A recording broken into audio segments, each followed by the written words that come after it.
Welcome to Everyday A New Thought. I'm Thor Chalgren. Today, I want to talk about how to say no. Yesterday was how to say yes. Today, I thought, maybe we could talk about how to say no. They sort of go together, don't you think? I think there's three main points to think about when saying no. And I should preface this by saying, obviously, there's easy ways to say no. You just say no and you're done with it. You don't have to think about it. You're not concerned about it. And there are times when saying no easily is a no-brainer. But there may be also times where you want to think about the ramifications of saying no and think about the impact it will have on the people asking you and also on your own reputation. So what I'm talking about today are mostly the times where you need to say no, but you want to do it in a way that preserves your reputation and doesn't damage relationships with that you have with others. So we're going to talk about an instance, say, where somebody asks you to be involved in a project, something where you think about it. And if we go back to yesterday, if you give it some thought and it's not an immediate yes, if you don't feel like this is the right opportunity for you, you're going to say no. So today, there are three things that I want to suggest that you think about when it comes to how to say no. So the first is that you want to think about declining this offer with kindness. A good way to say this is to essentially say, when you're asked this, to say, you know what, it's not a good fit for me, or it's not for me.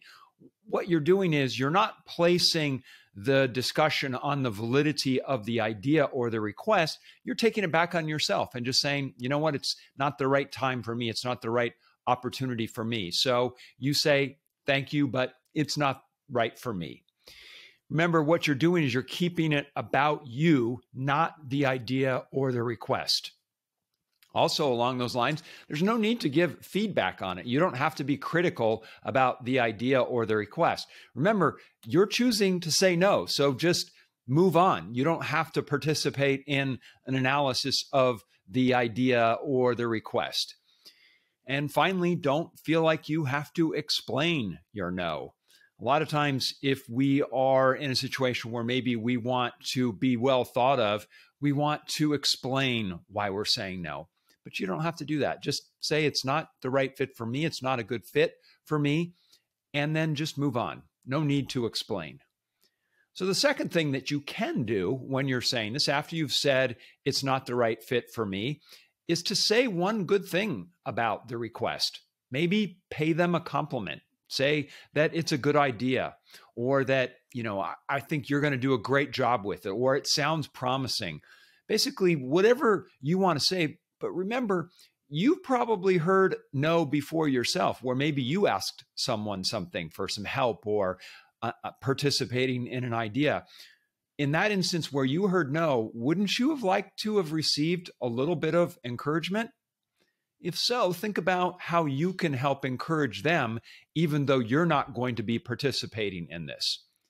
And lastly, after you've said one good thing about the request or the idea or the proposal, wish them well, and then follow up. And what I mean by that is wish them well. End the conversation by saying, hey, I hope that works for you. Good luck with that. I think you're going to find this is going to be a great opportunity for you. Just say something that gives them some encouragement. And then the second part of that is to follow up in some time interval. And what I mean is reach out and ask them how it's going. Maybe you sort of make a mental note or put it on your calendar that in a month's time, or however long seems appropriate for this particular request, reach out and ask them how it's going. Give them some encouragement.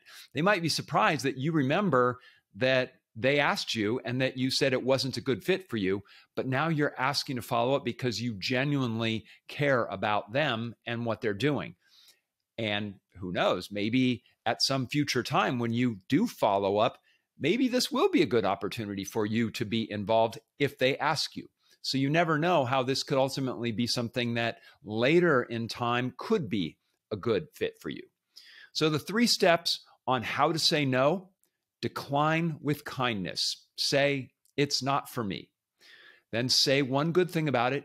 Then wish them well and at some future point follow-up. If they ask, they wanted a yes from you. But if you say no like this, you can feel good about your answer.